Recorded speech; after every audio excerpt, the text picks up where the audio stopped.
Sekarang sudah terungkap semuanya. Inilah wajah demokrasi dunia yang selama ini kita tuh agung-agungkan. Dunia mengagung-agungkan, memuji-mujinya. Suatu kota yang bernama Los Angeles sekarang, simbol kemajuan yang ada di Amerika Serikat, kini berubah menjadi zona perang. Mobil dibakar, warga diburu, tentara bersenjata lengkap turun ke jalan. Semua ini bukan terjadi di Timur Tengah ya, tapi ini di jantung peradaban Barat. Ya, sekarang Amerika sedang terbakar. Bukan oleh musuh dari luar, enggak, tapi oleh bara ketidakadilan yang mereka tanam sendiri. Tapi malah pemerintah sekarang itu memerangi rakyatnya sendiri. Mengenosidakan rakyatnya sendiri. Semua demi apa? Demi sebuah narasi keamanan nasional yang justru menghancurkan rumah mereka sendiri. Dan pertanyaannya sekarang, jika Amerika Serikat itu bisa begini rusak dari dalam, masih layaklah mereka itu menjadi polisi dunia sekarang.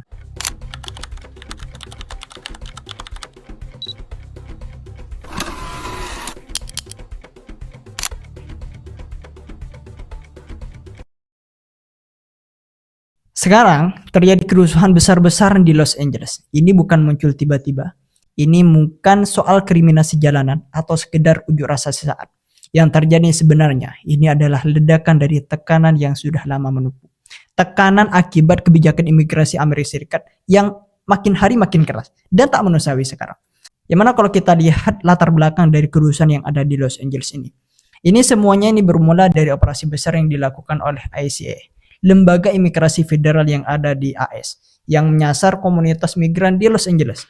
Dalam waktu singkat, puluhan orang itu ditangkap, digiring ke pusat-pusat penahanan. Bahkan ada yang diambil langsung dari tempat kerja dari rumah mereka. Ini tentu saja memicu kemarahan besar bagi para imigran ini karena tidak dihargai hak asasi manusianya. Kalau kita lihat, Amerika Serikat ini lupa terhadap kulitnya. Yang mana kalau kita pikir-pikir, Amerika Serikat itu kan negara yang dibangun oleh imigran. Kalau kita sejarahnya emang begitu. Dari Eropa, Asia, Afrika, semua datang ke tanah harapan ini untuk menjadi hidup yang lebih baik. Tapi sekarang negara yang katanya ini menjunjung tinggi kebebasan, ini justru sibuk memburu orang-orang yang dulunya jadi fondasi sejarah mereka sendiri. Ada krisis identitas yang besar di sini. Amerika Serikat seperti lupa siapa dirinya sebenarnya.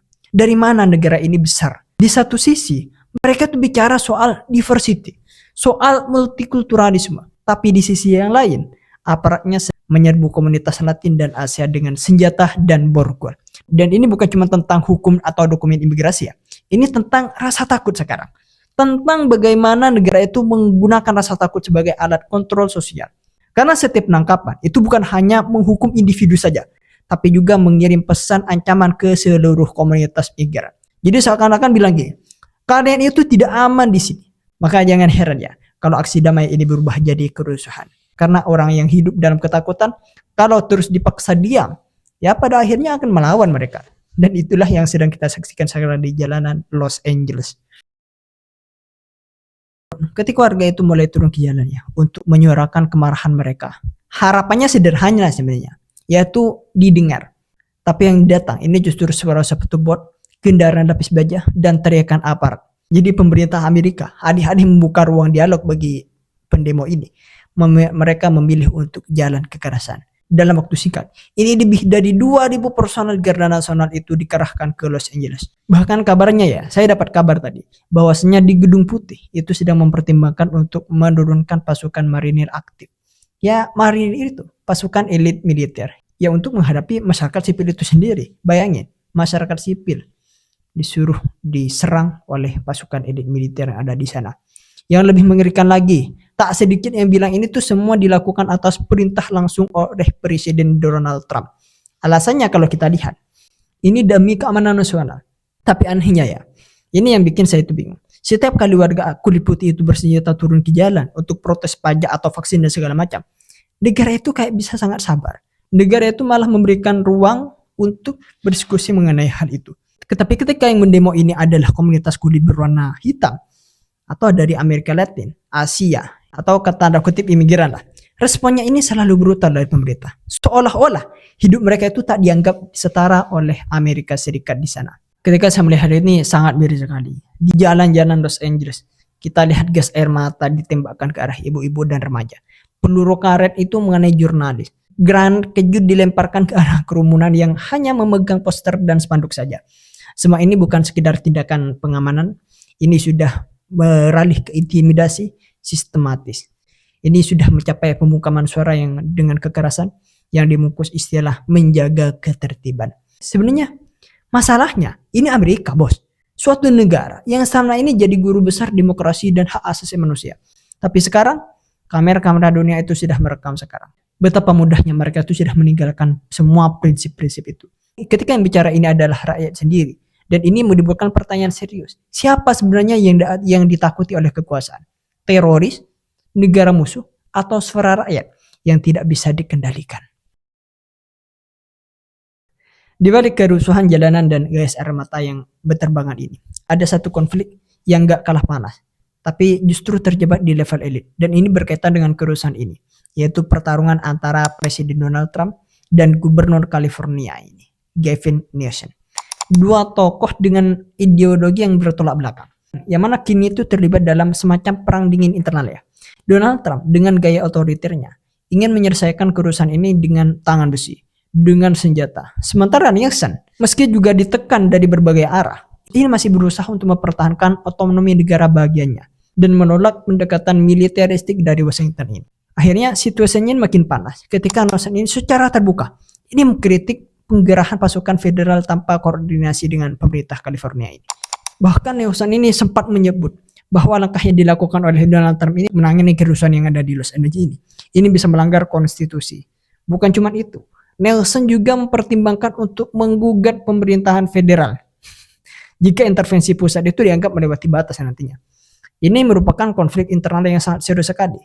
Bayangkan, seorang gubernur negara bagian menggugat ke presidennya sendiri dalam konteks konflik sipil. Ini bukan lagi sekedar beda pandangan lah. Ini adalah krisis legitimasi antara pusat dan daerah dalam negara sebesar Amerika Serikat. Ini sangat lucu sekali dengan negara yang sebesar kayak di Amerika Serikat ini. Dan kalau kita lihat lebih jauh, konflik ini tuh sebenarnya adalah simbol sebenarnya dari keretakan struktural yang ada di Amerika Serikat sendiri. Negara ini sudah terlalu lama menyimpan ketegangan ideologis antara konservatif dan liberalis, antara sentralisasi kekuasaan dan hak-hak negara bagian. Sekarang, kerusuhan yang ada di Los Angeles ini menjadi pemicu untuk mempercepat semuanya. Di satu sisi, Donald Trump ini kayak ingin tampil sebagai pemimpin yang tegas, yang mengendalikan keadaan.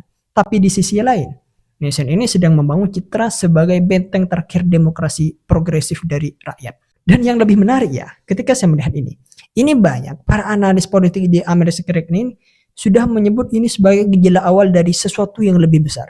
Sebuah potensi disintegrasi politik. Mungkin belum separah perang saudara ya.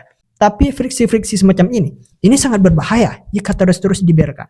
Karena pada akhirnya, bagaimana bisa Amerika Serikat itu menyatukan dunia kalau mereka sendiri sudah tak mampu menyatukan 50 negara bagiannya. Ini saya membahas lebih dalam dan lebih luas sana. Jadi kerusuhan besar yang ada di Los Angeles ini gak cuma menguncang Amerika dari dalam saja, tapi juga menciptakan gelombang efek di panggung global akhirnya. Dunia sekarang itu memperhatikan, dan bukan cuma sekedar prihatin saja. Negara-negara yang selama ini ada di luar orbit dominasi Barat, seperti kayak Tiongkok, Rusia, Brazil, India hingga Iran, ini sekarang itu sedang mengamati dengan penuh perhitungan. Mereka tahu sebenarnya bahwasanya momen-momen seperti ini sangat langka sekali terjadi.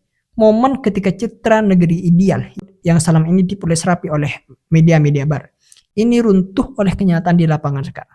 Rakyat dibungkam, aparat represif, dan negara itu kehilangan kendali karena ada kerusuhan ini. Yang mana kalau saya menganalisa lebih dalam, ini adalah pulang emas sebenarnya bagi koalisi BRICS dan negara-negara global South lainnya. Tujuannya untuk membalik narasi global. Yang mana selama ini kita tahu Amerika Serikat ini kan selalu tampil sebagai kayak penjaga HAM, polisi dunia, dan pemimpin demokrasi global. Tapi sekarang ketika kerusuhan ini pecah, ketika warga sipil ini dipukul mundur oleh militer, dan ketika pemerintahnya ini malah memprovokasi situasi, semua kredibilitas itu runtuh habis-habisan. Dan negara-negara pesaing Amerika Serikat ini bisa dengan mudah berkata, lihat, ini loh wajah asli Barat yang selama ini sok moralis. Bayangkan coba, kalau media Tiongkok atau Rusia nanti itu mulai mengangkat kerusuhan yang ada di Los Angeles ini sebagai bukti bahwa sistem demokrasi liberal ini sudah gagal sekarang. Mereka akan membanding-bandingkan. Kami menjaga stabilitas, mereka membiarkan kehancuran. Nah, Narasi ini, jika misalkan ini dirilis, ini sangat efektif sekali. Apalagi ini dikeluarkan di negara-negara berkembang yang sudah jenuh dengan standar ganda barat. Bahkan beberapa negara-negara di Afrika dan Asia Selatan ini mulai bersimpati bahwa model-model alternatif, entah itu otoritarianisme yang terkontrol atau sistem campuran seperti kayak di Tiongkok ini. Yang lebih dalam lagi, ini adalah efeknya pada geopolitik mata uang dan perdagangan nantinya. Ketika Amerika Serikat itu terlihat lemah dari dalam, kepercayaan terhadap dolar ini bisa mulai goyah nantinya. Negara-negara BRICS ini sudah lama mendorong dedolarisasi kan. Dan kerusuhan yang terjadi ini bisa mempercepat alasan dedolarisasi mereka. Mengapa kita harus bergantung pada negara yang bahkan tak bisa mengurus rakyatnya sendiri? Jadi intinya ya, dari video ini, kerusuhan yang ada di LA ini bukan cuma strategi domestik, ini adalah pergerakan narasi global. Amerika yang dulu mengatur dunia dari podium moral, sekarang jadi tontonan di panggung krisis. Dan lawan-lawan mereka yang dulu dipojokin, sekarang itu sedang mempersiapkan pidato kemenangan dengan wajah datar dan senyum kecil penuh makna. Mungkin itu saja yang bisa saya sampaikan mengenai kerusuhan yang ada di Los Angeles ini. Bagaimana menurut kalian? Tulis pendapat kalian di kolom komentar. Sampai jumpa, eksklusif.